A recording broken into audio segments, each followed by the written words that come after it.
Welcome to 2004 Podcast Odyssey. I'm Javon Gordon. With me, as always, is my co-host. I'm Bobby DeVore. And today we are discussing The Godfather Part 2. Part 2. If this episode ever gets uploaded, last week we just discussed The Godfather Part 1. Or just Godfather. Yeah, The Godfather. The Godfather Episode 8. New Beginning. Revenge of the Sith. Last Jedi. Andor. Norca, whatever the fuck that one show about the character from the Clone Wars animated series was called. I don't think it's an orca, but an orca. I don't know. It's called an orca. Just A in space. Yeah, just a space orca. Space whales. That's never. I don't know if that's even part of Star it's just Wars Brendan anymore. Fraser's ascent into heaven. Oh, that's a whale. Yeah. What? Star Wars is real? Oh my god! Wish I could enjoy this with a nice meatball sub. That's all I know about the whale. And jerking off. I'm dead now. That sounds like a whale noise, kind of. Yeah. But almost all noises sound like whale noises if you slow them down. Yeah. And kind of down pitch them, but that was DJ Screw when he was inventing Chop and Screw. I want to make everything sound like whale noises. Yeah. I want to make all rap music sound like whale. He went on one whale watching tour. That's what I need to do in DJ. That's how I need to innovate. That's the new sound I was looking for. Michael J. Fox, I found the new sound I was looking for. Yes, I've tried liquid codeine. Can you get me more? I don't know about that, DJ Screw. I've tried liquid codeine once and I haven't stopped shaking since. Michael J. Fox. DJ Screw. R.I.P. DJ Screw. Yeah. That shit's cool, man. Like, honestly, I fuck with chopped and screwed stuff. You've officially been chopped and screwed. Remember that, you know that cooking show Chopped? Yeah. That's how they should have said it when they eliminated people. You've officially been chopped and screwed. In all the flashbacks to the people, like the past contestants, they're just in slow-mo. Yeah. Cutting and doing shit, yeah. Alright. So, Godfather Part 2 is 3.5 hours long. Yeah. And the eternal debate about this film is it better than Part 1? Some of the actors returned. Dude, I don't think you can compare the two. I think I think apples and oranges, man. I think Part 2 is. You can't compare those. Now all I'm thinking about is how the fuck Michael's eating the orange in the scene where they're preparing the final murders. Yeah. Like an apple, like you said. Yeah. He's appling an orange. Yeah. No, but like he's so unhuman, so unfeeling and not human-like by the end. He doesn't even know how to eat an orange. Dude, I want to like to think there was an actorly choice by Al Pacino. Yeah, dude, I want to understand why the fuck he did that. Like there's somebody told him to do that. They had to. Nobody's like, oh, let me eat this orange like a jackass. Nobody goes their whole life thinking that's how you eat an orange too. Like, I just don't get it. I'm trying to think of innovations in eating food weirdly in movies to like as a character choice. Like, dude, listen to me. There's a better way you could do what he was doing in eating the orange. Instead of peeling the orange entirely and then picking it apart, you could peel back like there's probably a name for it, but the section of orange that you're about to eat, you could peel just that bit and take that in a whole bite, the size of the orange he had. This man, he picked open the peel not far enough to get a whole like section of the orange. Yeah. Like he was just eating like literally like half of 2 sections of the orange. Like the upper half of 2 sections of the orange. Makes no fucking sense.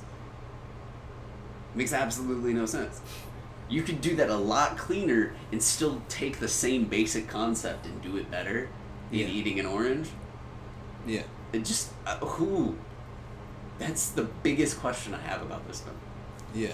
But there's times when you talk, even when you had a funny concept, where I'm like, this could be funnier. This funny concept is now boring. Like, it's not even a funny concept. I'm just saying logistically, there's a better way to eat the orange. I've been listening to the Doughboys episodes. Yeah. And you could set up a riff. That wasn't meant to be a riff, first off. Yeah. But second, it's a valid criticism that I cannot argue against. But, no, like, I do think that Part 2 relies so heavily on the existence of Part 1 that I don't think they're comparable. I don't understand. I mean, yes, one can't exist without the other. Is that why that... No, 2 can't exist without 1. No, I get that. That's what I'm saying. That's 100% what I'm saying. I don't think you could watch Part 2 stand alone having no understanding of the first Godfather. Well, we're not talking about the continuity-wise. We're talking about which one is just a better film in terms of movies. I think that's hard to say because it's very difficult to think of Godfather Part 2 without the first part of Godfather. I think it's very difficult to compare them because of such. I think maybe it's an assumption about comparing those two films, taking them as standalone films, and not having the influence of one on the other. Maybe that's an assumption I'm making. I don't know. Maybe people can do that. It's hard for me to do so. There are obvious advancements in this film. It had a bigger budget. Yeah. Which, is noticeable, but it's kind of insane to say it's noticeable compared to the first one. Yeah. I mean, I guess it is a little more both feel extravagant. Huge, but yeah, they both feel huge. This one does feel like there's bigger pieces. There's more crowded scenes with a lot more people in it, scenes in a lot more open spaces and shit. Yeah, scenes where, like, you really didn't have to be in a public setting, but you did it anyway. An extravagant nightclub. Yeah. I didn't even think about that until you were reading that review, and I was like, oh yeah, that's literally on screen for, 20 seconds? The revolution, the rebels. Yeah. All the pyrotechnics to get the fucking, the grenade explosion in the film. Yeah. I don't know. Hard for me to say. Let's talk about the basic plot of this film. How do you want to break down the plot? We got 2 plots happening. We're just contrasting, compare and contrast prequel sequel format here. It follows up directly after after Godfather 1. The Godfather 1, which hit like World War 1, and then in that it eventually led to World War 2. Okay. Godfather Part 2. Fair. Yeah. Speak of, Michael's a World War II vet. See how I linked it? I thought for a second you said he's a World War II fan, and I'm like, what? No, that's your dad. Yeah, fair. I don't care for World War II then. Of my favorite wars, World War II's not up there. I mean, in terms of ones I have a historical fascination with, it's more World War One. Really? Or the Civil War. I have less fascination with the Civil War, to be honest with you. But what's less fascinating to me about that is how much it's just an atrocity that it existed in the first place. That it had to happen, is what you mean? That these fuckers were just we want to own because people. It had to happen. Yeah, it's fair that it did have to happen in the existence. The opposing side is unfortunate that it had to come to war to change. Is I guess the point I'm trying to make. You're right. Yeah. It was a necessary war. Yeah, you gotta think about your phrasing sometimes. Yeah. You say I do? Nah. You. Yeah. Oh. My dumbass was thinking when do I say I do when I can actually say you do? That makes no sense when I'm speaking about myself. Yeah. What? That makes sense. What I said makes sense. But no, yeah. Sometimes I do. With me, I think I get superfluous. I think with you leave a lot out. Huh? That one's very clear. I'm minimalist and you're maximalist. In a way, yeah. Well, you're so minimalist. You assume that everybody thinks the same way you do. Yeah, I assume everybody's smart. You assume everybody's dumb. You see, you're condescending as fuck. Fair. That's kind of fair to say, but also, you don't assume everybody's smart. You assume everybody else thinks exactly the same way you do, and has your exact thoughts, because like you'll leave shit out of the conversation. I am a regular Joe. All right, I think like everybody else. I'm like the average man on the street. You think you're above people because you listen to Dead Milkman. you think. I don't think I'm above people. You think because you like within the next decade you will have a tattoo sleeve that you're better than others. I don't think I will actually. You don't think you'll be that type? No, Literally every other punk around 40 has a tattoo sleeve. So yeah. Here's the thing. I have actually. My mom's having a situation right now with her health, and so I've been forced to think about my mother's mortality. And my mom has always like said like as long as she's alive, like she does not want us to get tattoos. And my whole rebuttal to that for the past probably like 10, 15 years is like, well, like when you die, I'm gonna get a tattoo in your honor. Cause like that's exactly what I would do. Yeah. And that's exactly like what she would expect. Yeah. And it's like kind of a like like a mother-son sort of banter thing. Yeah. To do, right? Yeah. But now I'm like, I feel weird about that.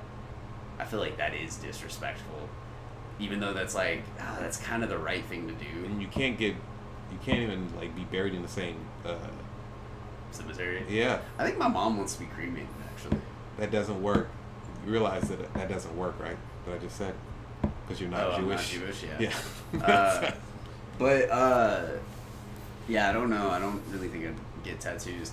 I don't think I'd get a sleeve either. If I got tattoos, I think I'd get like I'd have a bunch of. Would you start just constantly wearing one of those fake tattoo sleeves? Like just one. Like white just trash an actual kids sleeve. Yeah. I am thinking about wearing nothing but a tuxedo shirt all the time. And getting a tattoo on my finger of a mustache. Yeah. What about wearing dirty Vans? So listen. Really, really tight shorts. You're gonna curl your mustache up. Yeah. You're gonna carry a switchblade comb. What is your riff? Because I see we're on diverging paths with our riffs. Okay. What is your riff? My riff is an idea of a hipster type. What? There's like a particular type of dude I'm thinking of from like the late 2000s. That's what I'm thinking of. Yeah, we're thinking the two. They hang out together, but they're different hipsters. Okay. I guess. They're one of the like 3 hipster dudes that could exist in any given group. Okay. At the time. I'm thinking you're thinking of a greaser. Like what are you talking about? There were greaser hipsters for a hot second. I mean, greasers are the original hipsters. If we're talking like 1950 subcultures, youth subcultures. Are they? Or was it the Beats? I don't know, one of those. I would say the Beats over the Greasers. Greasers were like such a fucking mods. Like, mods didn't really exist over here. Mods were definitely more of a UK thing. Yeah, maybe.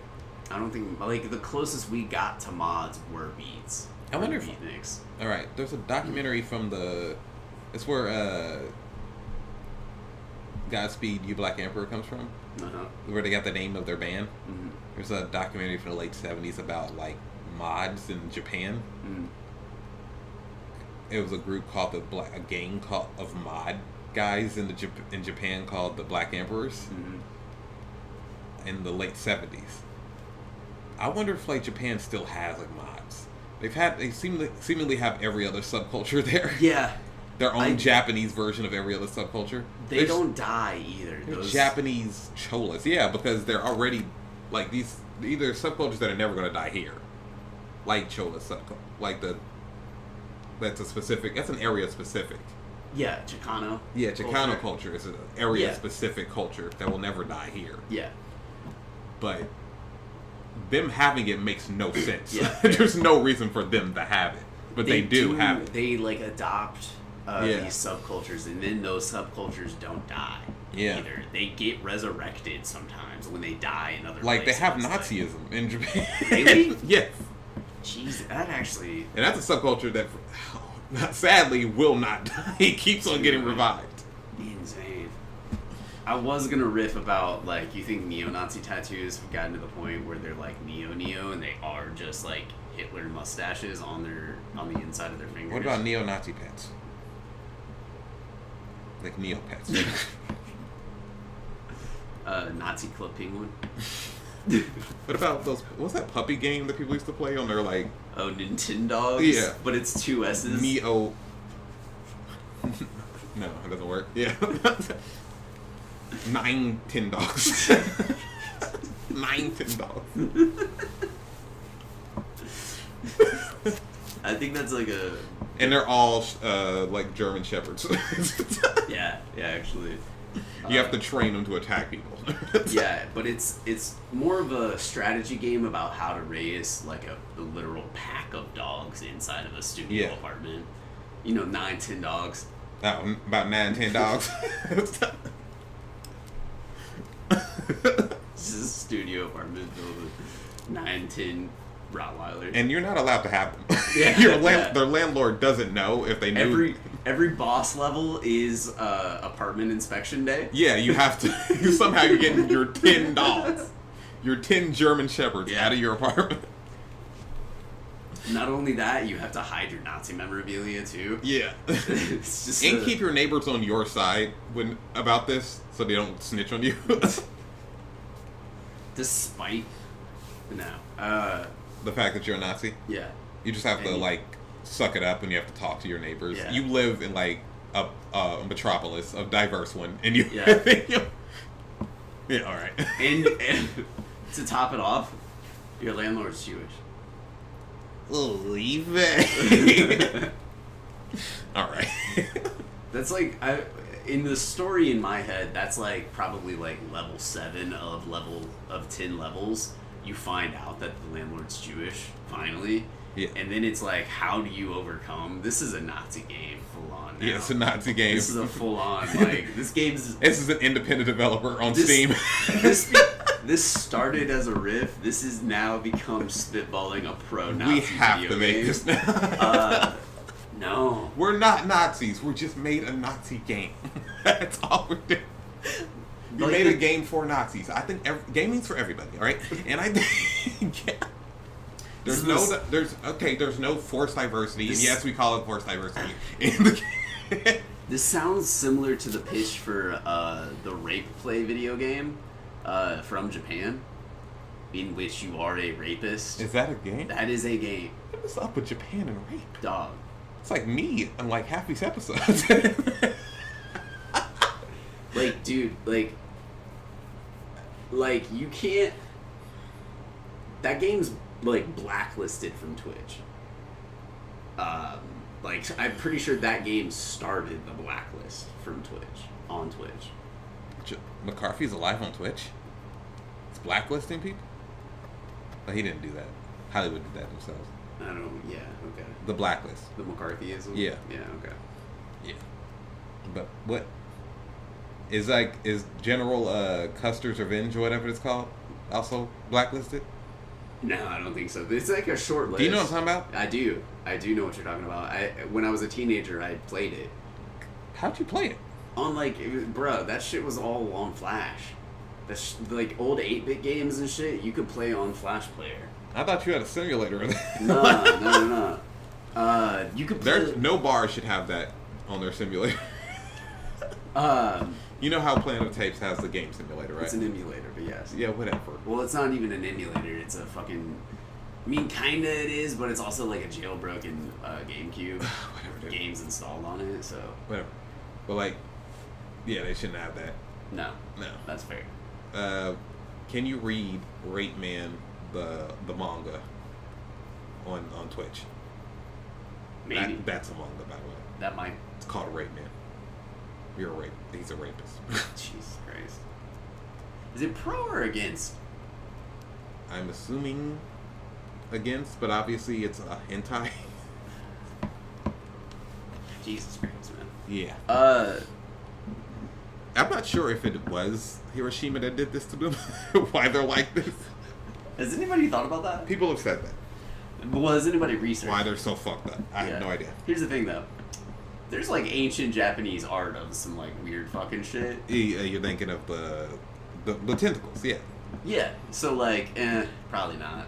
Nah, that's probably... If anything, it gave them the superpowers to create the, like, crazy technology they have. Yeah. To, like, sort of... Their perversion is the reason why they're so technologically advanced. Dude, blowjob machines, yeah. Yeah. Like, the amount of effort put into simulating sex that these fucking nerds have gone into. Japan's, like, cultural perversity. Well, also, Japan's epigenetic and cultural diversity. Diversity, I meant perversity. Not diversity, perversity. Yeah. I'm starting a company, that's the rule. No diversity, perversity. The only sexual harassment friendly company. What's crazy about that is how are you going to be I'm the black CEO. CEO Yes. of An all-white company, nothing but sexual harassers. You might be describing the best sting operation of all time. Yeah. I'm really sounding like a goddamn black Nazi. Are black Nazis real? What do you think Candace Owens is? Like, when you get down to it. Okay, fair. Yeah. What do you think Kanye is? Yeah. Called himself a black skinhead. Yeah. Now he's got a metal mouth now? I don't know. What? Did you hear about No. He replaces upper row teeth with, like, metal? Or, like, that's what somebody said. I don't know if he actually did that, but it looked like he was wearing something like that. Maybe he's just trying to bring back grills. Trying to be a Bond villain from the 70s. Honestly, yeah. Yeah. That's actually kind of cool. Straight up. If you got, like, what was that? Like, Iron Jaw? Yeah, that's what I was thinking of. Yeah. Is that his name? I don't know the character's name. But yeah, with the fucking... What if you got a sharp hat that could cut people's heads off? Yeah, it just became the most overpowered. He became all the GoldenEye. henchmen. Yeah, all the henchmen from Bond movies. Just an amalgamation. He's got a gold penis. That's why she truly divorced him. He announced his intention to become all the villains from Yeezy. Villainy? I don't know. Yeezy villainy. No. He opened a new department that makes the gay Nazi that was the head of operations at his company until he announced he was starting a porn company. Leave. Dude. You gonna watch any of Kanye's porn? If he's in it. I don't know. Dude. I wonder what the music will be like. You think he's just like, yeah. He's just like, just immaculate beats. That'd be kind of cool, to be honest with you. Like people start bootlegging beats. Like we start seeing like a freestyle People stealing on YouTube. Yeah. Yeah. People just steal Tight beats. Yeah. Easy porn type beat. Yeah. All right, we got back. We got Has to he get back. announced his name? The name? I think that's dead now. Oh, They didn't got go shut further down? because like, yeah, I think He should have just done it, and not announced it. honestly. I think it would have succeeded. Like, if he just like didn't talk Is it about amoral to start a porn company? I don't think so. Everyone was talking about it on. I don't think it's amoral. I think it's the prude ass people on leftist Twitter were talking about it like that was the most amoral thing he's done. Like no, like I think the harassment that reports we get every 5 seconds from about the way he acts at his company, not like sexual harassment, but just being a insane bully boss. Yeah. Is worse than starting a porn company. Like if he started a porn company like years ago, that would have been fine. I don't think I would give it. Yeah. Like back when he was like the year he designed the Pornhub awards and shit. Yeah. Like yeah. What? I don't know. I don't think it's amoral at all to start a porn company. Yeah. I think that there's like a more moral way to do it. Yeah, there is. Yeah. I don't think it's inherently amoral. I think that's just like, I think that's just like prudish ass niggas on left Twitter. No, you could make a very amoral porno. Oh yeah, you could. Yeah. We know that. Yeah. That's the history of a lot. Yeah, of straight porn. up. Yeah. All right, let's get back to this movie. That's not a porn or Nazis. That would do a porn. There's not even boobs in this. No, there's a boob at the center of it. His name's Michael. Let's get back to this film. The fuck, bruh? When did you become Ian Fidance? What the fuck? You watch too much of that. I do. I'm an avid fan at this point. Yeah. So we open with Vito Andolini's introduction. Vito Andolini is Vito Corleone's real name. Yeah. He. Dun, dun, dun. We see him in his hometown of Corleone, Italy, and he's at his dad's funeral. They are marching his casket to his grave. Yeah. And they gun down his oldest brother. We get a whole block of text explaining all this. Yeah. Way better than the way you're explaining it right go now. For it. I'm sorry. All right.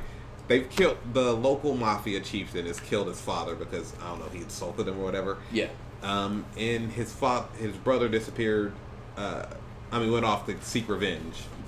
And on the day of the funeral, he swore to get his vengeance.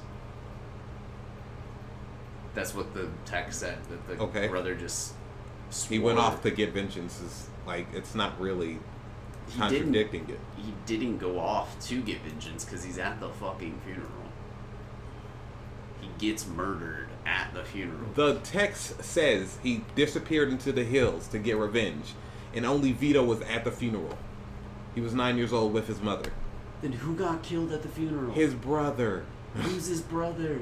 The one that got killed near the funeral. In the hills? Yeah. Like right next to it. I don't know. They watch him get killed, I think. They don't watch him get killed. They don't. Yes, they hear it happen, and then they're told it happened. No. Who are you saying watched it? Because Vito and his mom did not see it.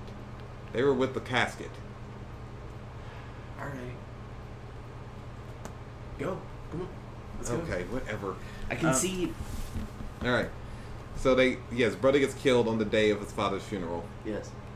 I'm trying to make a riff about the first movie where he says, "You asked me to kill somebody on my daughter's funeral." But I don't know. Yeah, juice is gone. Juice is gone. The juice is gone from that. Yeah, the juice is gone. R.I.P. Orenthal James. And Bobby's cat is in another room as well. Yeah. So 2 juices are gone. Do you have any juice in here? No. Juice is gone. Actually, no. All the juice is gone. Yeah. We had juice. It's gone. Yeah. And you're single, right? Yeah. Juice is gone.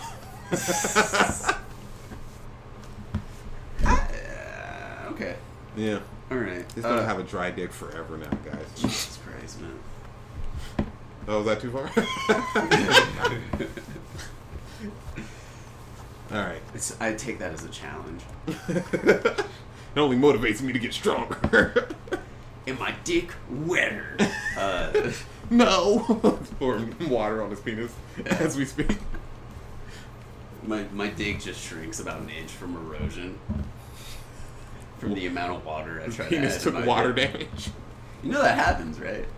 Like your dick, like from the largest your dick is to the time you die, if you have a lot of sex, like your dick erodes over time. Mm-hmm. Just physics. Mm-hmm. Yeah. It's been studied. They know. Alright. Yeah. Dick scientist, are you? You're a dick scientist now? I'm not saying I'm a dick scientist, but they exist. The dick scientist? Published documentary about it. You talking about the sexologist? The dixologist? The sexologist? I don't know. There's probably... I feel like that's like proctology. You a master of sex now? No. Like the Showtime show? No. You shameless? Is that the Gallagher family on the Showtime show, Shameless? You weeds? Like Nancy Botwin? The protagonist of the Showtime show, Weeds? Californication? You David Duchovny? You hung? Like the protagonist of the HBO show. One season HBO show hung. Alright, it's dumb, really. Alright. And the very next scene after they discover the body of The L Word was on HBO, right? Yeah. No, that was Showtime. That was Showtime? Okay. Yeah. All right. You the real L Word? I think that was also Showtime. I Yeah, never no, seen it would it. have to have been on. Real Sex was HBO. Oh, and Taxi Cab Confessions was HBO as well. A real L Word is something you can find somewhere in Louisville right now. But What? What? a real L Word. The L Word's lesbian. Dude, it's Pride Month everywhere. Yeah. I'm saying you can find one somewhere in Louisville right now. Yeah, you can do that any day. I'm aware. You can do that any month of the year, Yes. whether it's Pride or not. Yeah. What's your point? I'm I didn't saying say it's anything about weird Pride. to say Louisville right now. Okay, all right. We're in Louisville. That's why I went immediately to Louisville. Okay, all right. To find an L word, you went to Louisville? Okay. What? That was your objective, was to go to Louisville to find a lesbian. No. I was trying to add to the riff. Lesbians It's at already work. dead. Yeah, there are lesbians at work. The lesbians at work. There's lesbians at work right now. That's my favorite all women's Australian cover band. It's Lesbians at Work. You telling Men at Yes. Work? Yes. Is there a band called Men at Work? Yes. I was thinking of Men Without Hats. Yeah. Okay. Yeah. Which lesbians? Huh? They're men without hats. Lesbian or Man Without Hats? Yes. I'm lesbian. Because you like women? You No. Drake? You Drake? Girl, me too. Bobby's Drake in every way you could possibly imagine. Alright, the very next scene after they find... Wait, can I or can I not say the N-word then? The moment you think, oh, I'm black, yeah, I can say the N-word now, it's like, it speaks badly of your character. Like, you understand that, right? Alright. The very... Secretly, all white guys are thinking about that. Yes. Yeah. Yeah, so a little Dicky, he's speaking for y'all as a Yeah. group in that one song with Yeah, he was also speaking for Chris us as a Brown. group where he condoned the behavior. of Chris Brown. Yeah. Now he speaks for like half of the black women I know.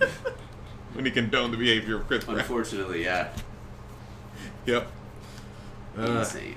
Nah, actually, I don't want to make any generalizations about black women because I know they can come up with a generalization about me in the very next second. I know. I've been on Twitter. I don't want to get into this shit. Dude, do you know there's a documentary about Black Twitter? This is the last thing I'm saying before we get back to this shit. You know Hulu? That Yeah, Hulu Black Black Twitter? Twitter, Yeah. I'm not watching that. Yeah. That's like CNN shit, right? I have no clue. It's probably made by CNN and it sucks. And the Van It's probably- Van Jones is in it. I don't know. It's probably just to like Van get, Jones like, and that one political, that unfunny black political comedian with the afro. Oh, W. Kamau Bell. Yeah, Okay. yeah. I'm not probably saying- probably Harry Condabalu too. Hari. Yeah, I don't find him funny. No. He's just political. I gave up on trying to like find comedians who are mainly political funny a long time was ago. funny at one point, and then he just doubled down on being political, which is fine, I guess, but you're not really a stand-up anymore. Yeah, I don't know. More Comedians of a humorist. Comedians who specialize in being political are never funny. I've realized this now. Yeah. I tried so hard. That's just their thing. Their thing is their political, Yeah. and they're insistent about their political views all the time. But if you, I'm not saying prioritize being funny over being political. I'm saying trying to make the thing where you're always trying to be political and funny at the same time is a struggle. So only try it when you actually can have a joke there. Is what I'm saying. You're saying, essentially, don't call it stand-up comedy when all you're doing is yelling political ideologies. At a certain point, yeah, that's what a lot of comedians whose thing is that they're political become. Yeah. All right. The very next scene after they find his brother's dead body at his father's funeral, they go and visit the mob chieftain, in a location. Is that the same mansion I think so. from the first film? Yeah. He loved that house, that small Sicilian village. Yeah. A lot. Yeah, I mean, Maybe that's where Coppola. I don't know. The Coppola family have blood there. probably. The thing about Francis Ford Coppola as a director is that his whole thing is about his family is involved in the Godfather movies. Yeah. And they're involved Godfather was in on family. yeah. He cares about family. His family are all over the show business. Yeah. A lot of them are legends in their own right now. His daughter's a great director herself. Yeah. His nephew, he's got 2 nephews who are both great actors, great movie stars. Jason Schwartzman, and Nick Cage. Yeah. My bad. Nick Schwartzman. Yeah, not that guy. Yeah. Gay robot. He's like a less funny Sandler. Yeah. But he's a definitively straight man Mm-hmm. with an incredibly immature sense of humor and a gay lisp. Yeah. Yeah. Fair. Yeah. Yeah. Do you remember that movie where he just has buck teeth and a bowl cut? And he's like a porn star. I don't actually know. That was the premise. He was a porn really? star. Okay. Which I haven't even seen the South Park guys movie from the mid-90s when they were trying to be movie stars. Orgasmo? Yeah. Orgasmo's funny. And 100% it's funnier than... Oh, dude, yeah. Orgasmo's funny. Apparently that was one of the biggest bombs of all time. What? The Schwartzman film. Oh, yeah. The Schwartzman film? Yeah, it looks bad. Yeah. It's like, dude, you can tell it relies so heavily on thinking that the character is hilarious in general. Like, Yeah, just with that look. they were just coasting off of, what if this dude showed up here? I've tried. And then here. I'm not sure how funny I find Sandler, ultimately. Yeah. Fair. I think I like his presence. In other people's work. Yeah. When you don't feel the Sandler stamp. I'm not sure anymore. I don't know. I'm not trying to say I'm better than immature humor. Yeah. But I feel Maybe like you're better than the execution Sandler has. Yeah. Yeah. Yeah. I don't know. I don't know if I'll watch another Sandler comedy. Yeah, the early ones. I don't know if I even want to go back and watch those, man. Yeah. Yeah. I tried to watch Little Nicky a few years ago, not into it. Yeah, same. I may have given it a 3.5 on Letterboxd because of just like positive memories. Yeah. I don't know. There's like still good jokes in like the one where he's a rich kid that has to go back to school. There's good jokes in there. Yeah. The golf one, that one's rough. That one's the one that made me realize that I'm not sure if I find him that funny anymore.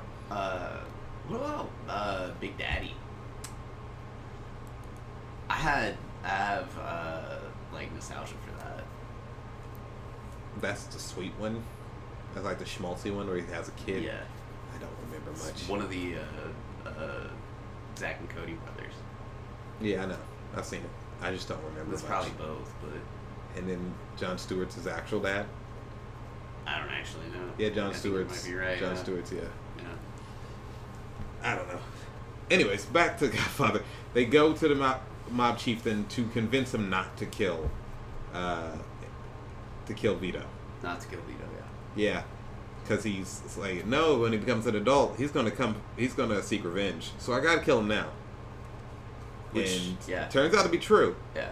But also, I think killing his mom in front of him.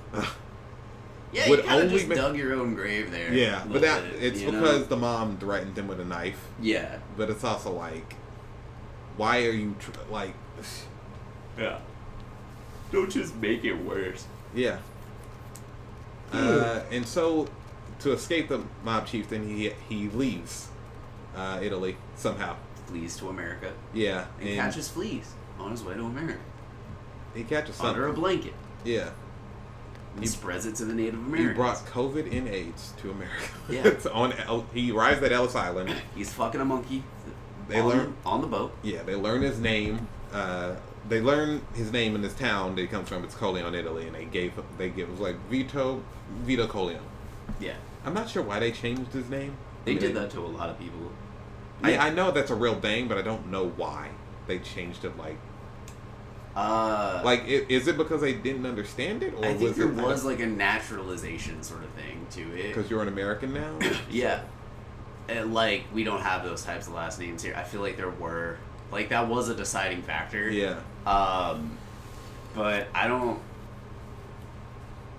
know if he could have just taken that as like an alias, too. In the movie? Yeah. No, it's clear. We get a scene with the Ellis Island guy that says Vito Corleone. Yeah, but it literally, well, maybe this was just an overlooked thing, but when we see him go into his quarantine room. Yeah, smallpox. He's got quarantined for 3 months. Yeah. His nameplate or whatever says Vito Andolini, Corleone, Sicily. It doesn't say Vito Corleone. So part of me thinks maybe he took it as an alias. No, I think that was what they gave the name they gave him. I mean, they did that a lot. Yeah. Particularly that format too. I'm still not sure who raised him, but we see. I'm just gonna go through. This is how we're gonna do it, because we're not gonna switch back like the movie did. Yeah, we're gonna go through. Do it that way. We're gonna do the prequel stuff first. The prequel stuff, yeah. And then the present day stuff. Okay, fair. Somebody raised him in New York, and we see him as an adult already with the mom. What's her name? We never really get it. We get her name. She has a name. We just don't. Mama Corleone. But she has a name. The character has a name. Like Jim Croce? White people reference. Jim Croce. Any Jim Croce reference is a white people reference. I don't get that shit. That's fair. Like insane. Like you might as well what Chris Christopherson like. And with that shit, you piss off than me.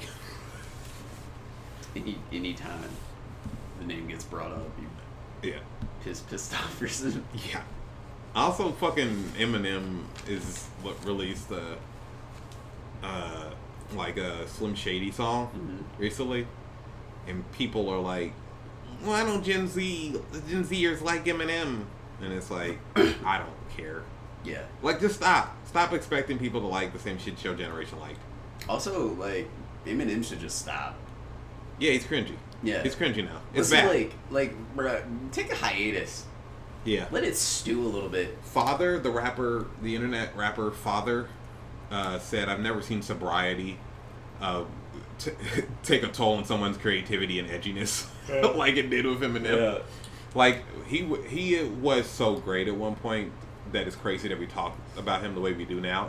It was his initial tweet, and then he followed up when he was like responding to comments with that, and it's like, yeah, that's true. Yeah. It's unfortunate. It is great. I don't like how Gen Zers dismiss him entirely. But that's because I was a childhood fan. Yeah. And I look back to it, and I still enjoy it. Yeah, it's still pretty good. Yeah. Like what was good is still good. Yeah. Alright. Everything after 2002. At some point. I don't know. Oh, yeah, the mom's name, yeah. That's what I'm looking at. What is her name? Mama Carmela Corleone. Ah, okay. Yeah. She even has her own Wikipedia page. It's really short. Yes, it is. Yeah. But, well, actually, these are all characters from a book. So it's probably book information mixed with movie information. Probably a big ass book with a lot of character details that are not in these films. But he's already with Carmela, and they already have Sonny at least at the beginning. Yeah. And he is working at a butcher shop, a bakery. It's a grocery. It's a grocery? Yes. Okay. I'm thinking of early 20th century jobs. Yeah. In that type of store setup. I know they are. Yes, because there are so many types of stores that just have food laying about. Little butchers. Multiple types of food. I didn't see that. I didn't see multiple types of food. All right. Always. Some Jesus Christ. You're not even. You don't even believe in God. Stop calling to him when I know you, bitch. So he works at a grocery. He's best friends with. Disrespectful blasphemer. He's friends with the son of the grocer. Yeah. And they go see a. It's a play. It's some type of fucking play. Opera. Vaudeville? No, not vaudeville. Not an opera either. Small time opera? I don't know, something like that. No, it wasn't an opera. Some sort of stage show. Yeah. Musical stage show. Oh, maybe it's opera? No, dude, don't even look it up, bro. We're 45 minutes into this. We're literally, like, nowhere. I just turned the page of my notes. I'm looking it up. Dude, it's not an opera. It's something. It was just a fucking musical. Alright, whatever. Yeah. He goes to see a musical with the grocer's son. And the grocer's son is either in a relationship with one of the stars of the show. And they go back behind the scenes to say hello to her. And a man named Don Fanucci, also known as the Black Hand, who's essentially a neighborhood extortionist. Yeah, pretty much. Is harassing the father of the girl backstage, and even threatens to kill her if he doesn't get his money. Yeah. And they both leave without even saying hello to her or do anything about it, because the grocer's son is afraid. Yeah. Of Don Fanucci, as he has that whole neighborhood under his boot. Yeah. And later on, we get another scene at the grocer's where he gets Vito fired from the grocer because he forces the grocer to hire his nephew. Yeah. And then Vito meets Clemenza. Yeah. Character from the first movie. Clemenza is his a little bit out of order here, but it doesn't matter. Clemenza lives across the alley from him. Yeah. And he's like, "Hey, you speak Italian?" Yeah. And he starts speaking Italian to him. And he's like, "Hey, hide this for me. I'll come get it next week." Yeah. And tosses him like a towel or like a sheet. It's just handguns. Just pistols. Yeah. So he hides them, and then Clemenza finds him, and he's like, "Hey, you still holding what I gave you?" Or some shit? Yeah. And he's like, "All right." Get your thing I sent you? He takes him out to the cafe. They're having coffee and like a sandwich or something. And he's like, I gotta... have a Seinfeldian conversation about a woman with big hands. Yeah, and essentially it's about nothing. They invent Seinfeld. So he's like, I got a rug your wife might be interested in. Don't put one away some rug, he said. Yeah. And they break into this house, they steal this rug. Yeah. And Clemenza is like, to return the favor. And that kind of... Tit for crime. Wait, it's no. kind of like one of the big staples in Vito's sort of philosophy. You return the favor, you look out for yours, and, he helped somebody. This sets up, also these early scenes set up his objection to Fanucci, which is based on why bully your own people. Yeah. Which is not what Vito does. He doesn't bully his own people. Yeah. He does ask Tessio, is he Italian? He's like, where's he from? And he's like, whatever denomination Italian. I don't know. Denomination. Yeah, it's so Catholic. And he's like, it's Sicilian. We're practically brothers. No, he says Calabrese. I'm Sicilian. We're practically brothers, is what I'm saying. Yeah. Yeah. You don't know A Mambo Italiano? I mean, I do know that. Yeah. Is that Calabrese? That's where he says Calabrese. Oh, I think he's naming different types of Italians. Oh, okay. I don't know Italians like that. Yeah. The Siciliano, Calabrese. Are you Calabrese? Do a mumbo like a crazy? Yeah. Okay. And it's really, not only are we the audience sort of led to feel disdain for Fanucci, it's very clear the disdain that Vito has for him. Immediately. Yeah. As soon as he sees him. He's like, fuck this dude. Yeah. Um, And then he tries to, but then Vito starts like stealing shit. Yeah. With Clemenza. They got a little racket going. Yeah, and Finucci tries to get his cut. Yeah. And and it is a very, like, we read Jonathan Rosenbaum's review, and he described it as very Victorian melodrama, early 20th century fiction type. Yeah. Like, he sticks out like a sore thumb. He wears a white suit all the time. Yeah. He is very clearly a gross, like, villainous character. He's a big, boisterous character. Yeah. Gets the undeserved respect from fear from everyone around him. Yeah. And he hops on Vito's car. Yeah. And is like, hey, I heard you all got like a $600 score. I need $200 from each of y'all. Yeah. Which is essentially the entire score. Yep. Or, you know, if you got a little less than that score, I'd be willing to take $100 from each of you. And taking half of his score. Yeah. So he's like, I gotta talk to my friends about it. And we split all the money. I gotta talk about it. They meet, they have a conversation. Vito's like, look. Also, this young Tessio's in this scene.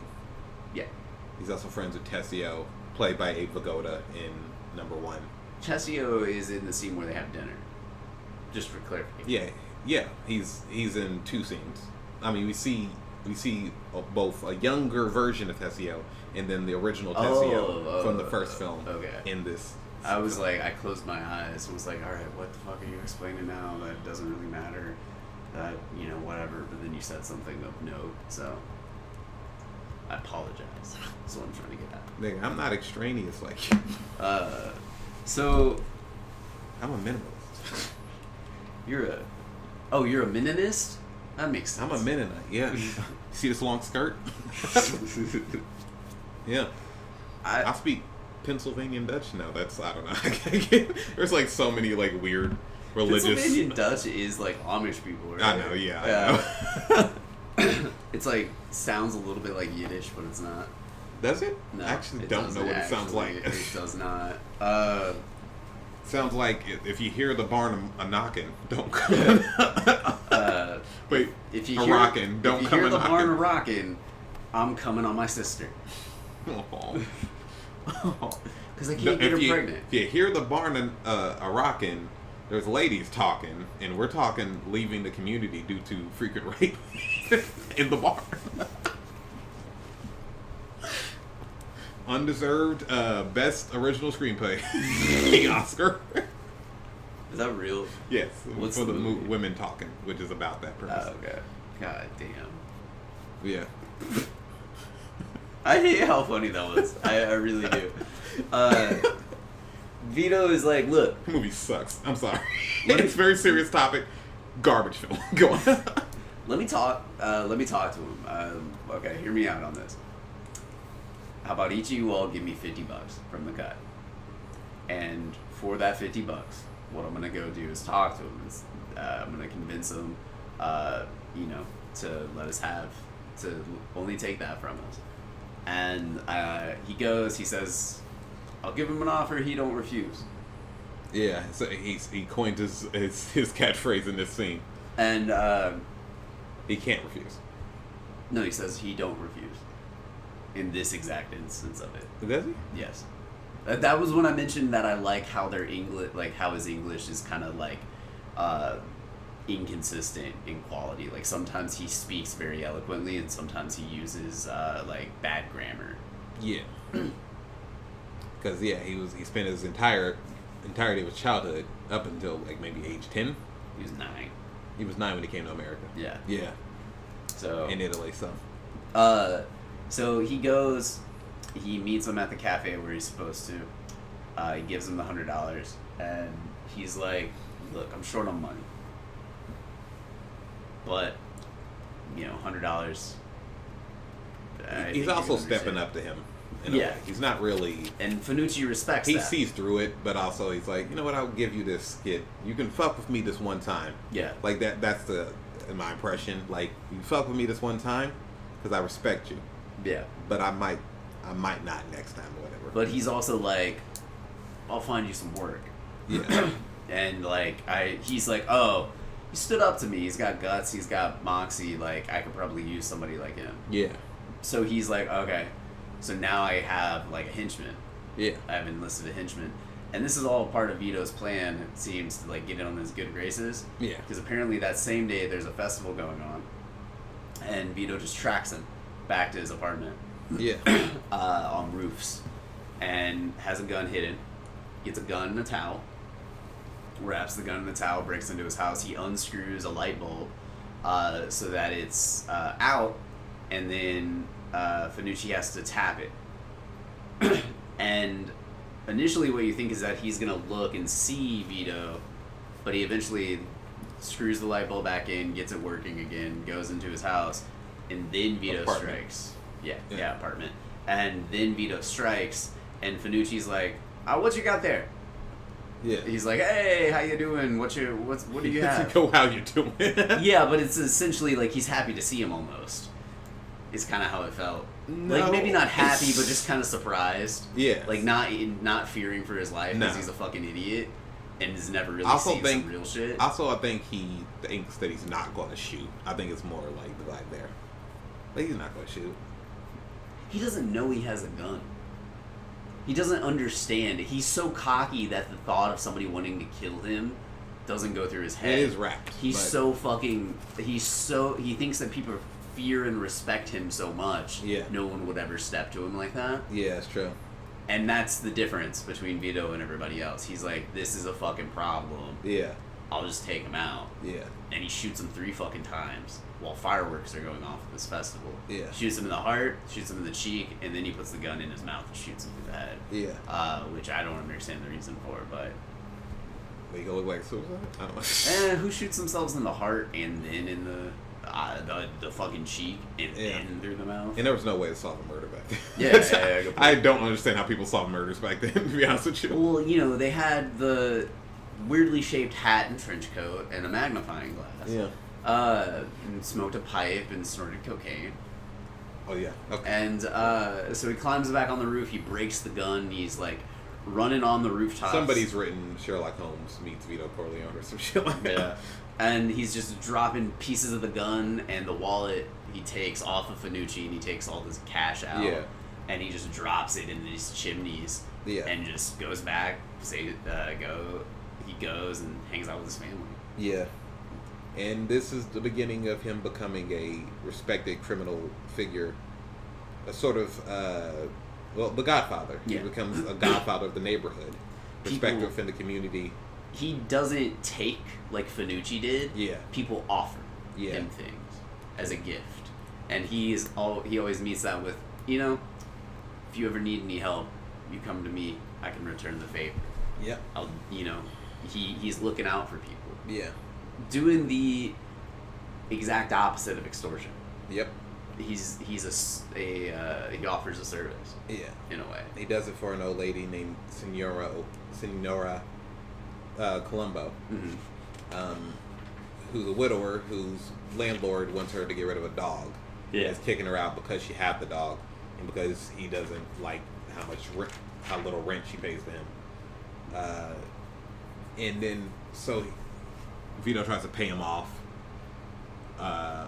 pay her rent for her. Well, pay the difference. Yeah. In rent for the first 6 months, and he's like, another 6 months, come see me. Yeah. But then he rejects it, and he's like, all right, talk to people about me. Yeah. And then next time we see him, and apparently a storefront that Vito has now. Yeah, for the olive oil company they run. Yeah, he's running an olive oil company. So I guess even during the early days, he was trying to be semi-legitimate. Yeah. Yeah. The landlord comes, and now he's fearful because he's heard the reputation. Yeah. So much so that he gives him the money back, and then he lowers the lady's rent by $10. Yeah. And it's nothing but groveling the entire scene. And they're just like Vito's just looking at Tessio a couple of times, like just not even like any real reason to glance. It's the grocer's son. Oh, okay. Yeah. I conflated the two. Okay. Yeah. All right. And he just looks over at the grocer's son, and he keeps lowering the price. And the landlord like fumbles getting out of the door. He can't get the lock situated to leave, and he's just like fearful. Yeah. Just becomes feared of his life, and they kind of look at each other. Vito and the grocer's son look at each other and laugh afterwards, because he wasn't even gonna ask that of him. Yeah. Until he just offered it. Yeah. And then talked himself down. That was just the power of being fearful of Vito. And like Vito wasn't really doing anything to do that. He wouldn't enforce that sort of shit. Yeah. And then so he watches Fredo is getting treated for pneumonia. He has Fredo. Yeah. Him and what's her name? Carmela. Yeah. No. Fredo exists before Fanucci even like takes the 200 from him. I've got my notes mixed up. Which son is that? Fredo. The son getting treated. It's Fredo. Okay. That's son number 2. All right.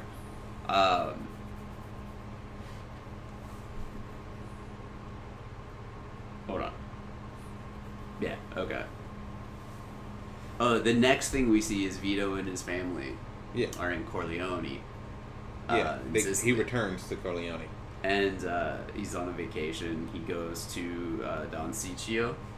The mob chieftain that killed his family. Yeah. So being in the olive oil company, or in the olive oil game, he's like, hey, we'd like to, set up some work here.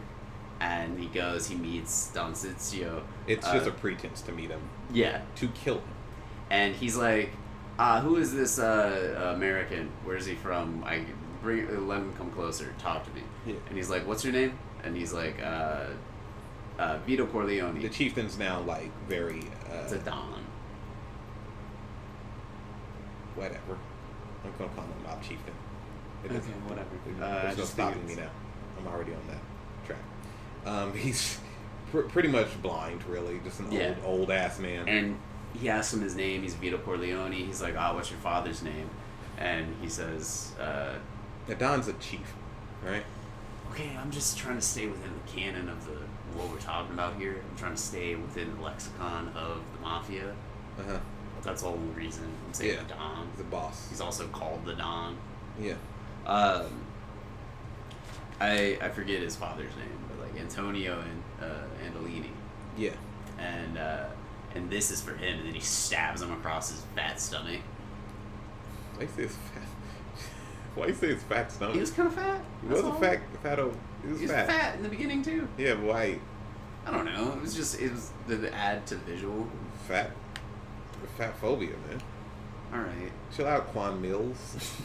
That's Quan very Mills. Specific. Quan Mills more like Quan Meals. Hey, right? don't say that about. Hey, chill out. Almost every dude that has heard about Lizzo. Every straight man that has ever heard about Lizzo.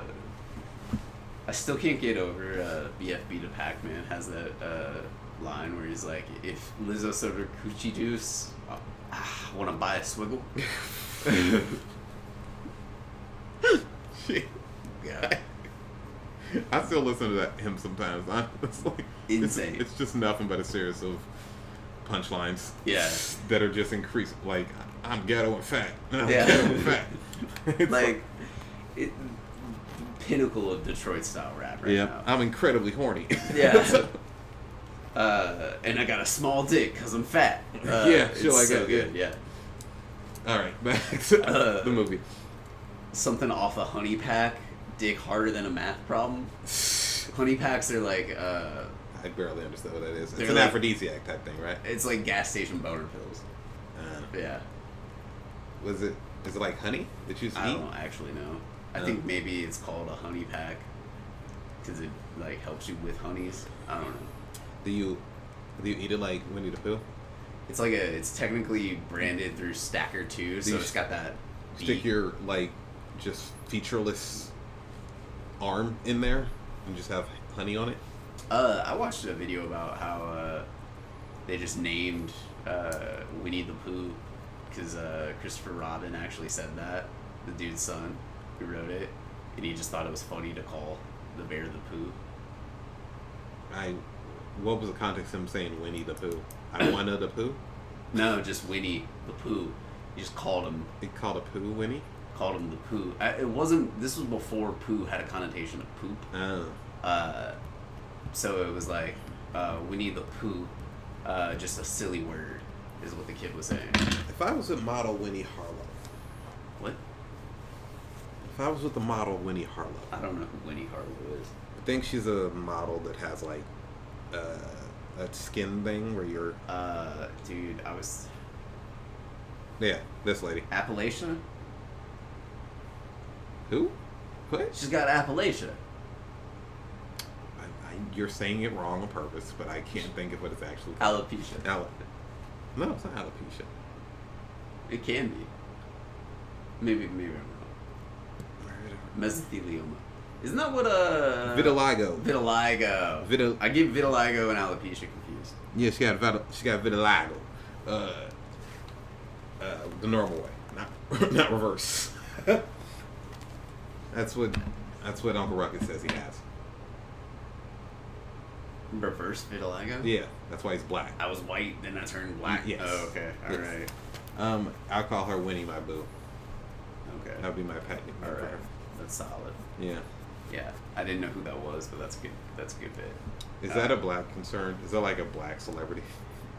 No, I think that's a gay celebrity. Because it's a woman? No, because it's a model. Because I've seen her do like work. I've seen her in like makeup ads. You seen her work? Were you like, you better work? I've seen her serve cunt. I haven't seen hers. All right. Yeah. But you said this has to sound the straightest sentence. Context of saying serve cunt. I've seen her serve cunt, but have I seen her serve this country?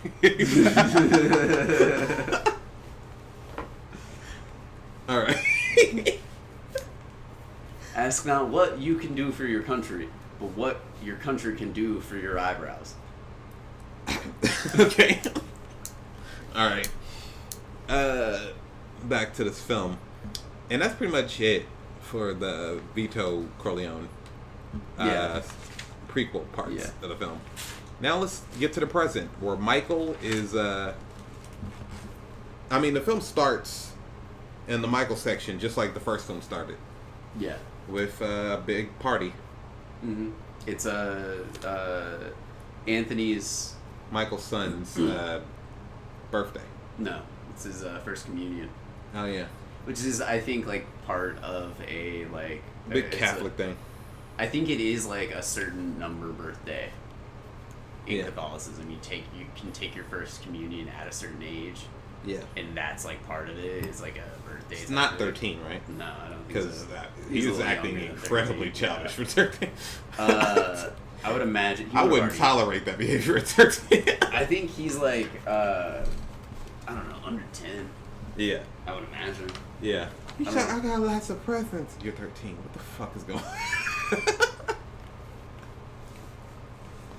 You should be. Also, I'm a 1950s father. I'm just gonna see something's wrong with you. Yeah. Ain't gonna look into if you have any sort of like. Yeah. Mental health. That didn't exist back then, man. Well, autism. Psychology was like just emerging for the masses. Yeah. I think autism may have existed. That's because all the shit in our food. That's why that's around. Because what?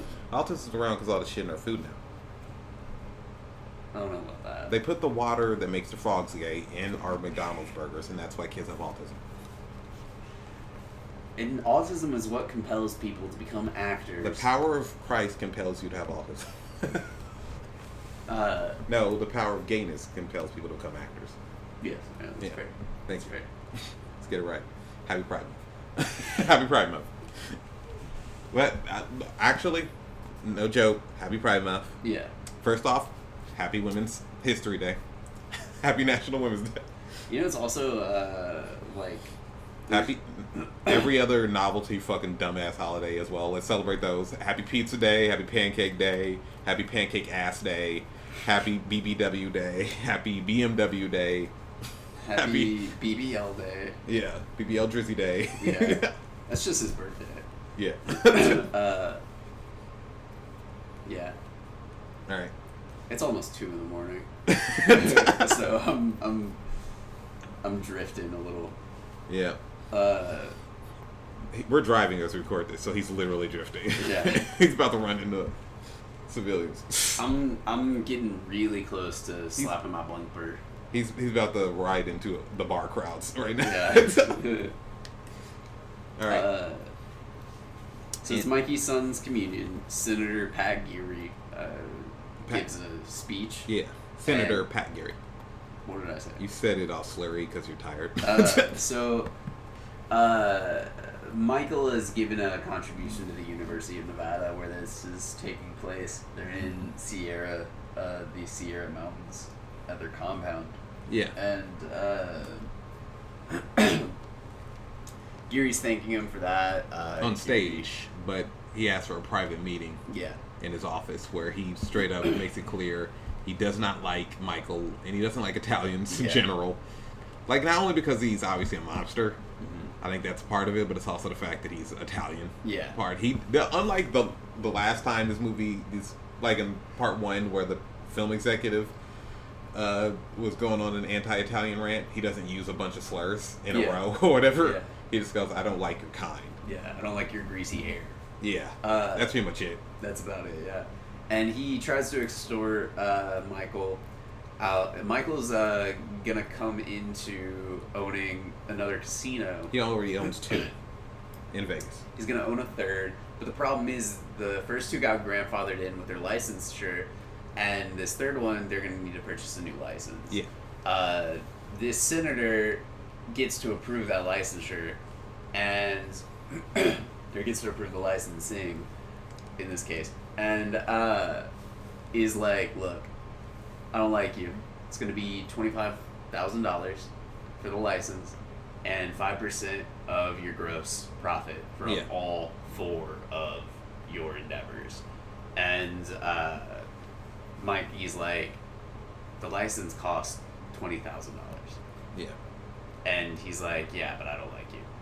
Yeah. So Mikey meets him with so I think I'm not going to offer you anything, and you're going to cover the cost of that license yourself out of respect. Yeah. And they eventually do get to extort him.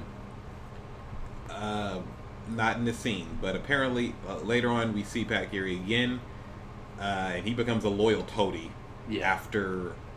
And I did not learn this in the movie. I don't know if the movie makes this clear at any point. They murder a prostitute that he was sleeping with at a club that Fredo runs, at a brothel that Fredo runs, and make him think he did it. They just knock him out, and he wakes up next to her. He may have just been asleep. Okay. I don't know, but Okay. And they make him think he did it, Okay.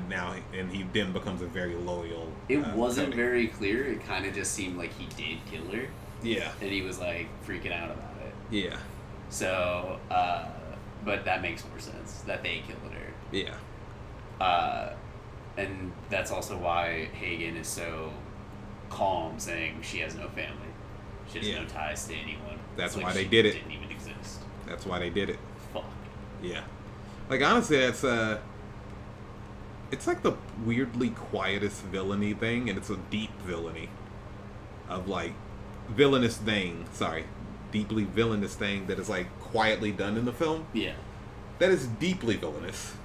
You know, like, according to Madlib and MF Doom, that is mad villainy. You said accordion just now. It's a song of mad villainy. Oh. Yeah.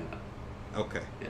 I thought I thought it was a slip of the tongue because you're tired. No, that one was. That was on purpose. Yes, that was a. How else? What else can I do with this one? Okay. All right. But yeah, like, it's every other like murder and villainous thing that is done in this movie by Michael is like related to people in the business or whatever. Yeah. Just quietly killed a prostitute because her life is considered low. Yeah. It doesn't matter. I mean, I don't know. If I was making this movie now, I'm not saying it was a bad choice the way they approach it in the movie. I'm saying if I was doing it, I would emphasize that if I wanted to really point out how villainous her main character is. Yeah, because I do consider the death of any person, like of an innocent. Yeah. Even a sex worker. I'm not saying it's like 70s like culturally who gives a shit about sex workers is the reason why the movie approaches it the way it does. No. But I don't know. I do think they could have played that up a little more. Yeah. I also think they could have benefited from explaining it a little. The film could have maybe that's in the book and makes it clear that they murdered her. Or maybe that was in the original cut.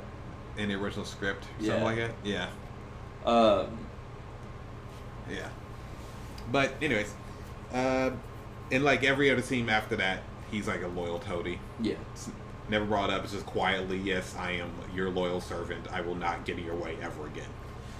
And Kay has a section where she kind of quotes Mikey's, in 5 years, the Corleone family will be completely legitimate. She's like, that was 7 years ago when you said that. She makes it clear that at the very beginning of the movie that she's not happy with the fact that he's still a criminal. Yeah. And she becomes increasingly more unhappy after that very same night of Anthony's communion. The house gets shot up. Yeah. And she nearly dies. And a hit put on them by Hyman Roth. Yeah, who Mikey has a deal coming with. Yeah, he's an old associate of the family, a Jewish gangster, played by Lee Strasberg, a famous acting coach of the guy who was who ran the actor studio, a very famous American acting studio that Al Pacino and Brando and James Dean and a lot of famous actors came out of. Can you keep rolling? I need to get up and get something really quick. Okay. Oh, you want me to keep talking? Yeah. I'm literally gonna be a second. I'm gonna be back in here. All right. While he's doing that, I'll keep on explaining the plot. Hyman Roth put the hit on him. He's got also the Rosatere brothers. And there's Pentagelli. I don't know how to do it myself. What? You've got the notes, man. Bruh, I can't read your handwriting. You don't need to do bruh, you just recite the stuff. Huh? Like you normally do. You don't read my notes. I know. I barely keep you on track.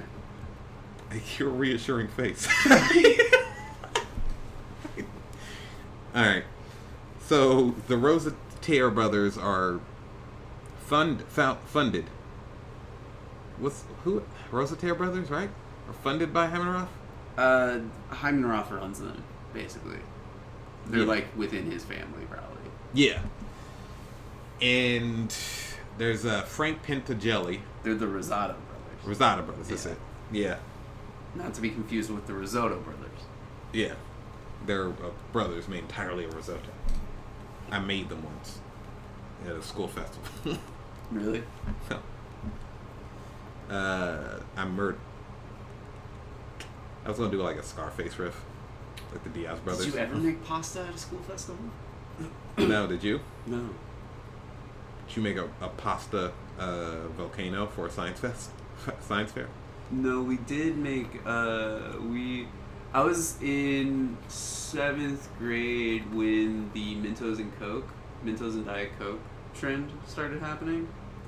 And hasn't that always been around? I don't know if that was ever a singular year trend. It was the YouTube video. Oh, okay. Of the scientists doing the. What year was that? I was I was in school and did it. That was 07. I mean, it was one of the first viral videos on YouTube. Yeah. But the video did exist prior to YouTube. Yeah, it's old as hell. It was on E-Bombs World and shit. That was probably from 04. Okay. All right. My ears were itching. I had to Q-tip them. The Rosado brothers, right? 20%. Rosado brothers. Yeah. Frank Pentagelli also attends the communion, and he's a big, boisterous old lieutenant of Clemenza. Yeah. Who's introduced in this movie as a replacement for Clemenza. Clemenza's actor didn't want to return to the movie. Didn't return for number 2, so they replaced him with this character, who is a big, boisterous... He's like a funny character, too. Yeah. In his first scene, he tries to get the band at the communion that is not Italian to play the Torrentelle, which is like some traditional Italian tune or whatever. Mm-hmm. They don't know it, and they end up playing Pop Goes the Weasel. And it's a very funny scene. Yeah. And he's very loud and aggrieved. He's getting drunk. Yeah. He's loud and aggrieved and old and Italian. Yeah. And he's complaining about how he doesn't want to like give anything to the Rosatier brothers. Rosada brothers, god damn it. The Rosada brothers, who apparently that's Clemenza's. No. Roths. No, who why does he have any business with them at the beginning? Do you remember? Okay. They fucked over excuse me. Frankie Five Angels. Frankie Five Angels doesn't want to deal with their shit. We're still talking about Pentagelli. Yeah, Five Angels. Yeah. Frankie is asking for the permission to take him out because he doesn't want to deal with them. But he owes them something. Michael says he owes them something. Oh, okay, maybe they had a deal with a previous gangster and he took over their stuff. Yeah. But he doesn't. And he didn't give them that. And yeah. Yeah, that's it. That's why Michael assumed. Well, Michael made it seem to Hyman that Pentagelli put a hit on him when he goes and visits Hyman. It turns out Hyman put the hit on him because, as we eventually learned, the reason Hyman put the riff on him is because he killed Mo Green at the end of part 1. Yeah. A Jewish gangster that of his father's generation that helped founded Las Vegas. Yeah.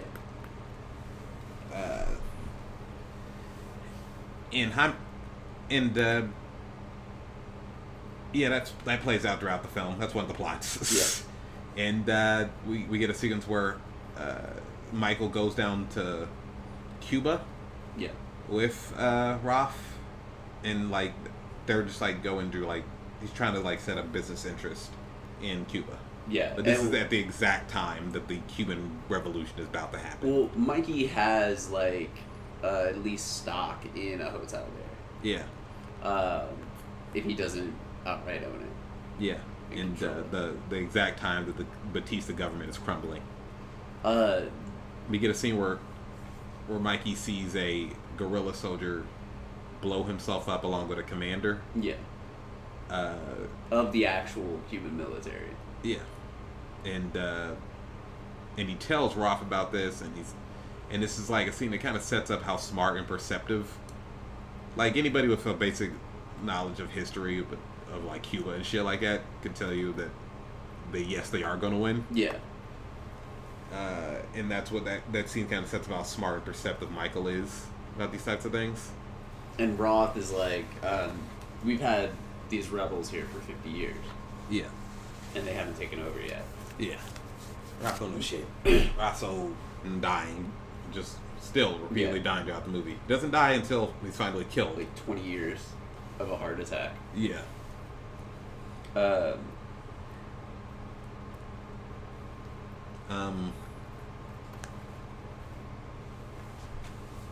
What?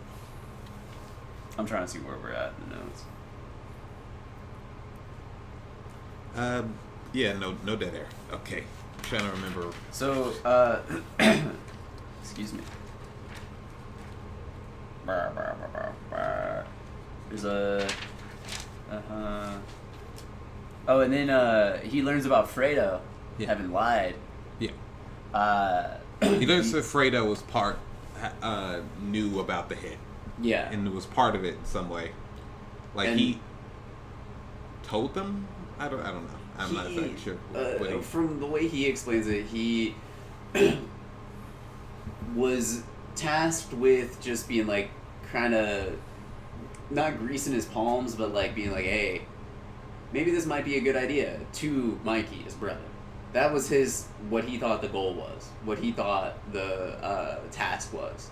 Just try to persuade your brother into, taking the deal. and speed up the process, and we'll make it good for you. Yeah. What ends up happening is that fails. Yeah. And they're like, well, Lee hasn't made the deal yet, let's kill him. Yeah. And Fredo didn't really understand that. Yeah. Fredo didn't really understand that's what they would eventually do once he failed, I think. I don't think he directly caused it. No. I think that they thought he could sway Mikey. Yeah. And when that failed, they took their own action. Yeah. I think he did open the door for it. Yeah. Instead of, like, if he had not done any sort of business with him, yeah, it wouldn't have, done it. Part of a pattern of behaviors that's exhibited in the first movie from Fredo, where he's willing to work with the enemy. Yeah. Yeah. If it benefits his interest and doesn't show direct issue. Yeah. Right. It's also he did it out of like just wanting some respect from his family. Yeah, wanting his own. They don't give him any. Yeah. Yeah. He just wanted some power, some money. Yeah. Of his own. Yeah. Not from, and Fredo gives himself away by when he meets Johnny Allo, played by Uncle Junior. Yeah. Dominic Chianese, proving that. Not Chianese at all. Yeah, he never looked. Are you saying Chinese? Yes. Chinese? Yes. All right. Japanese, Chinese, and then there's Chinese. Yeah. Dirty knees. Look at these. Wait, Chinese, Japanese, Dominic Chinese. Look at these. Where do Laotians fit in?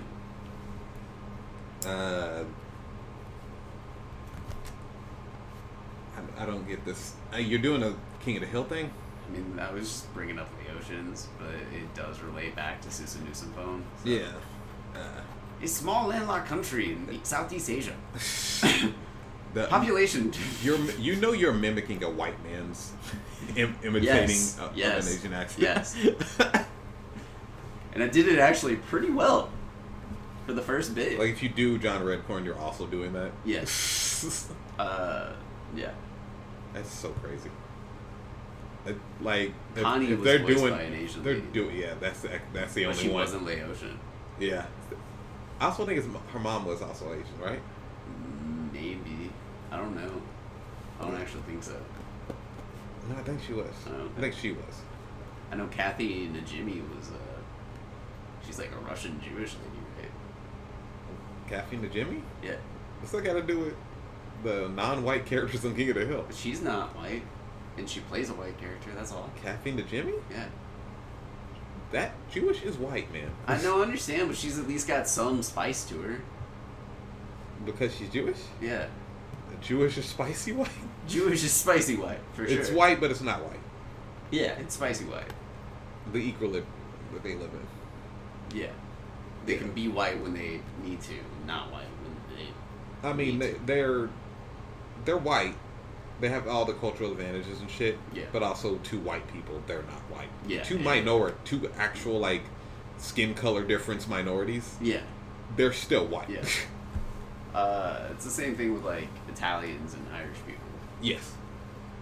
White people love racism so much that they have racism, like, it's just off minor differences. Like, you're from this European country. Yeah, exactly. And that's it. Yeah. A lot of it was, like, Protestants, like, anti-Catholics. Yeah. That was a big part of it. Wasp niggas. Yeah. Yeah. I always thought it was weird that WASPs and WAPs are so close. Yeah. Especially if you have a minor lisp. Where my WAPs at? Where my WASP at? Where my WAPs at? Where my WASP at? Yeah. What? I wanted to know what the next bar was going to be. Where my... I don't know. I can't think of another one. Mix that? Okay, fair. If we're just going off white minorities, that it's okay that it's okay to say their slurs. What's the opposite? Like, what's an opposing Mick? The opposite of a Mick? Yeah, or like something. A British person. Brit and a Mick. Brits have their own slurs. I'm trying to think of them, but fucking redcoats. Limey, that's one. Or is limey anti-Brit? Yeah. No, okay. It's a slur for a Brit. Okay. Yeah.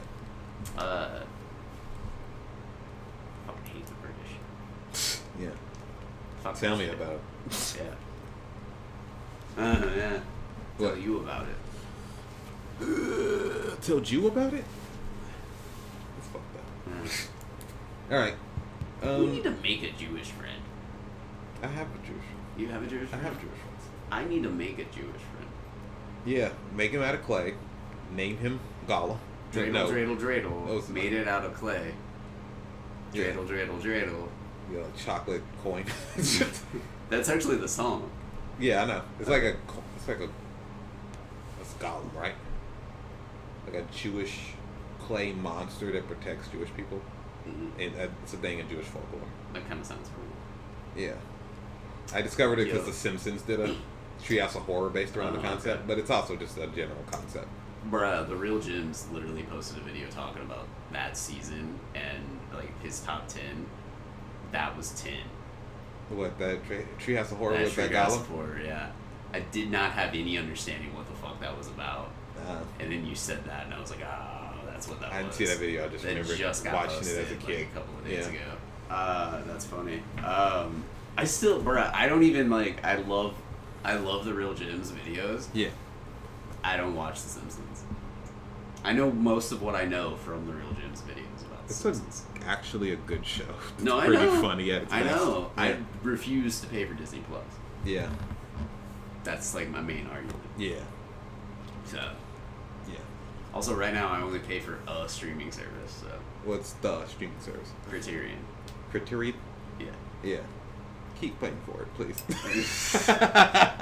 we No, both we- benefit from it. So. Yeah, exactly. That's how I feel about it. You can Which I watch- should watch more shit on You it. should. I think my problem is like I'd like to watch more series because like I don't sit down for long enough. My attention span is so short. Yeah. That sitting down to watch movies.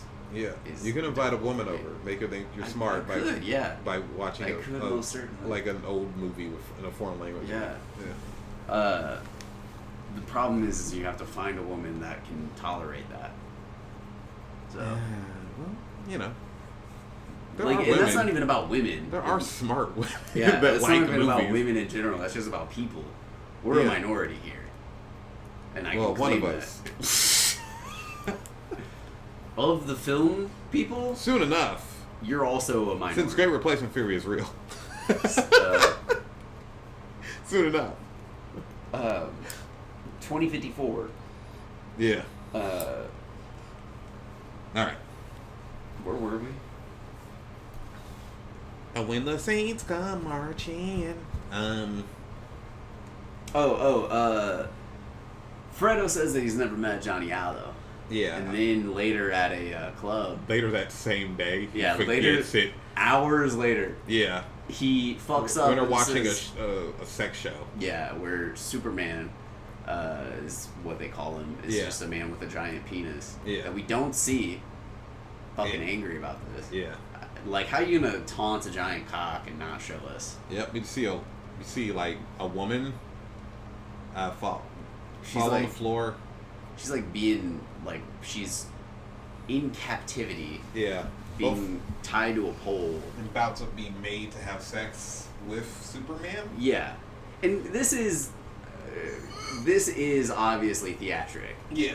They are acting this out. This is a sex show. what's actually No one's happening. being forced to do anything. Yeah, this is an act. Yeah. So Called The Aristocrats. And then Fredo's like, Johnny Allo showed me this place. Johnny Allo knows all the cool things. I love Johnny Allo. Yeah, pretty much is what he He's does. repeatedly said, Johnny Allo knows all. Yeah, and just immediately gives it away. It's like a big brother to me. I've Yeah. known him forever, Michael. And Mikey's just like heartbroken. He's like, you know Johnny Allo, Yeah. who is Hyman Roth's, like, second guy, who, you're the traitor. Yeah. And he has have that look of realization on his face. Yeah. And over several scenes, we learned that, And then Ola is choked out by Roth's bodyguard. choked to death out. Oh yeah, fair. Yeah. With a hanger, which is the perfect crime. Yeah. It's like a late term abortion. Yeah. The And only then- abortion that's legal in Texas. And then he tries to pillow As smother. long as you're standing your ground. And then he tries to pillow smother Hyman Roth at the hospital bed. And then he shot. Yeah, by a guard. Yeah. I didn't realize he was about to pillow smother him. Yeah. Okay. And then things get... And then Batista falls during like a New Year celebration. Yeah. Like that same night. And Michael kisses Fredo, says, "You broke my heart. I know it was you." Yeah. It's like it's an iconic scene. I've heard about this scene hundreds of know. times. I didn't do iconic scene alert like I did when we watched part 1. Oh, yeah, you did do that, didn't you? Yeah. I have zero context of Godfather Part 2. Like, this is the first time I've known anything from it. Yeah. About it. Yeah. Is watching it. Yeah. Like, there might be some tropes from it Yeah. that I know of, but, like, it was not as prevalent Yeah. as it was in Godfather. Yeah. And Fredo tries to just later on, like Fredo.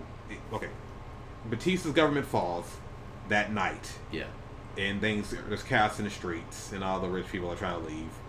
And Fredo, instead of trying to get out of the Havana with Michael, even though Michael's like, "You're my brother, come on," Yeah. he's like, "Nah," he just runs off. Apparently goes to New York. Yeah. Makes his way back somehow, some way. Yeah. And when Mikey gets back, Hagen is like, "Hey, Kay had a miscarriage." And Yeah. Mikey's first concern is if it was a boy or not. Yep. Which is fucked. Yeah. Michael's obsessed with tradition, Yeah. and that's it. It's not really about family though. I think what the movie's trying to say is that he's not obsessed with. He doesn't have the love of family. Yeah. Actuality, it's just the traditions associated Yeah. with the shit. Like part of family is being patriarchal. Yeah. So I do think that Michael is just like a sociopath to some extent. I mean, He seems a pretty lot of these characters fucked are, up. but he might have more of a psychopath thing than some other characters do. I mean, the sociopath is... No, not every person that kills... Not every person is a criminal sociopath. I don't know. Yeah. I think he had it before he became a criminal. Yeah. Like, he's reserved. He's so cold. Yeah. He's all... Just immediately cold. He's an incredibly still person. It is a really... Quiet and cold. It's a really interesting performance It from is. a loud of an actor. An actor who's known for being loud. Yeah. And, like, not that he doesn't get loud in this, but he's just, like, very calm and collected. And Yeah. just seething. Yeah. Like he was in the first film. Yeah. Like, no wonder it's just like... It really is like a... I don't know. It's a really great performance, really. Yeah. It's a rough character to get into. Like, just... I love sociopath characters that are done in very specific ways. This isn't a Joker from the Dark Knight impression like half of the sociopath characters done since the Dark Knight came out. This is a very, like, rational person. Yeah. To a fault. Yeah. That's where the sociopathy comes Pure in. logic. Yeah. Pure, Yeah. Computer like sociopath. Mikey Corleone is AI. Yeah. He's AI slop. Yeah. Like, straight up. He's making business decisions Yeah. based off of, like, literally, how do I make this? How do I get revenge on my enemies and make the most money? How do I stop this from happening again? Yeah. And eventually Kay tells him that she's leaving him. Yeah. And then Michael tells him, and then Michael bothers her until she tells him, "No, I'm not, it wasn't a miscarriage. I had an abortion. Because I didn't want to bring another kid of yours into this world." Yeah.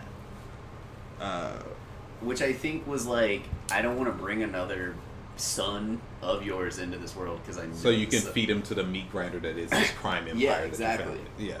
She's worried about Anthony. Yeah. And he's already exists. Yeah. And it seems like, through a later scene, it seems like Mikey... Sorry. may have turned Anthony against her. Yeah. Well, I don't know if he turned her against her. It's just like that reactive thing that kids do Yeah. in divorce where they choose a parent. Yeah. Well, Yeah. fair. The parents are closer too. Yeah. Anthony's probably closer to his father. Well, not Especially- well, I don't know if he's even closer too. It's just like I don't know. Maybe it's like special attention given to his son Yeah. by Mikey in the first place yeah. for the tradition sort of values. Yeah. We don't really see him play with his daughter at all. No. We see him. We see him tenderly talking to his son Yeah. in an earlier scene. Yeah. I think that it's a. His mom wasn't really. We don't really get anything from his mom. At all. Carmela's. Yeah. Carmela? Yeah. And no. Carmela in this scene, in this movie, we get a scene at the very beginning at Anthony's communion, where she talks with Connie, her daughter. Yeah.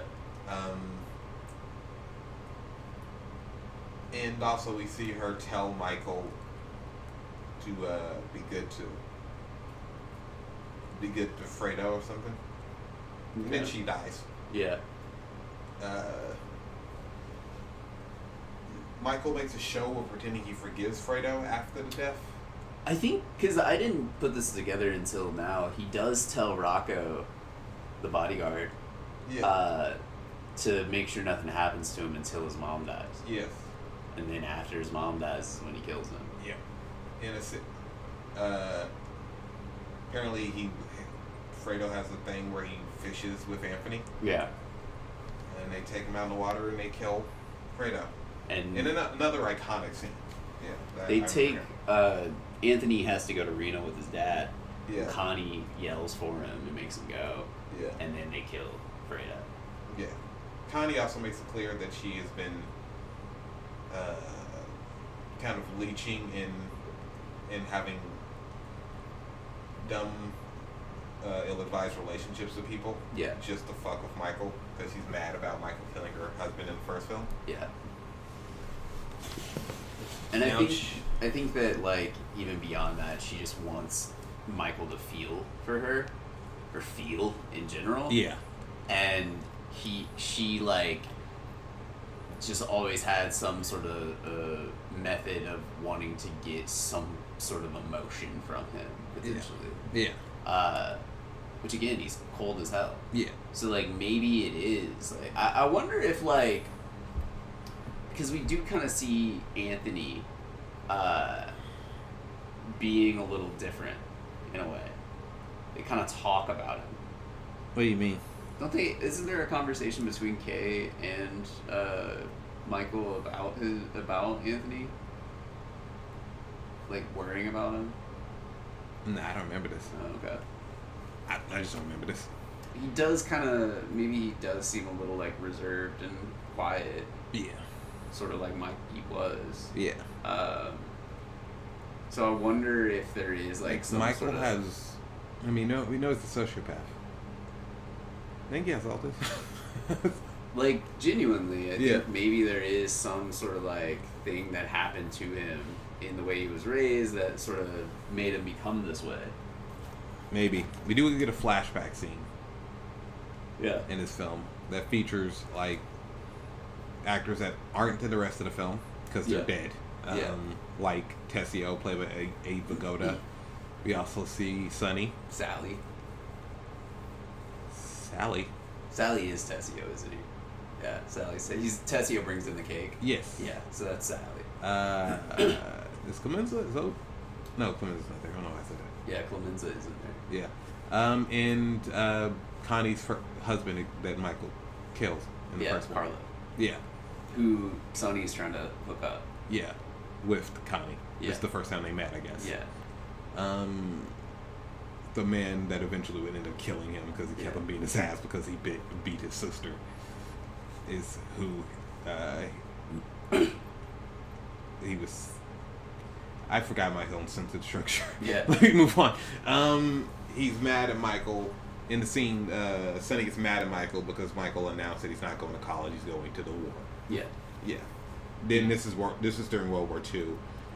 The Japan had just bombed Pearl Harbor. I think Pearl Harbor just happened on Non-Vito's Yeah, they didn't know it was his birthday though. Yeah, as Frito says in the scene. I love that line because, like, from what we understand about Fredo, like, he seems like a joke. He's saying it in the first place, but also he's kind of dumb too. I think the point is also he can see from the enemy's point of view. Okay. Like, they didn't know it was his birthday. Yeah. Like, he always could see outside of what the family tells him is the bad person's point of view, which when he shouldn't, is the point. Okay, that's actually fair. I think that's what they're going for with that. That's solid. It's both a funny line, but it's Yeah. also like a foreshadowing Yeah. of like traits of the character. And then it's interesting, they sing happy, well, they sing he's a jolly good fellow. I also want to talk about the other foreshadowing of traits that Sonny has in the movie. Oh, yeah. And a Don Vito, and during one of the prequel scenes, when they're in Corleone, when he's visiting Corleone with a eldest child, Sonny. Sonny's like fake fighting a relative. Yeah. And they kind of look at him and it's like, not knowing that violence and just like a quick Vito's like, violence. Sonny, what are you doing? And fighting would become like something that would plague him for the rest of his life. And in the flashback scene, Sonny and Fredo are like they fake fight. Yeah, they. And then he attempts to real fight Michael when Yeah. Michael tells him he's going to the war. Yeah. Wow. Yeah. It's a great film. Yeah. Absolutely great film. Yeah. I rank this just as high as I rank The Godfather. 5 stars as well. 5 star for sure. This has been 2004 Podcast Odyssey. It is almost. Is what? 2:15. Yeah. In the AM. Yeah. I'm Javon Gordon. I'm Bobby the Lord. Farewell.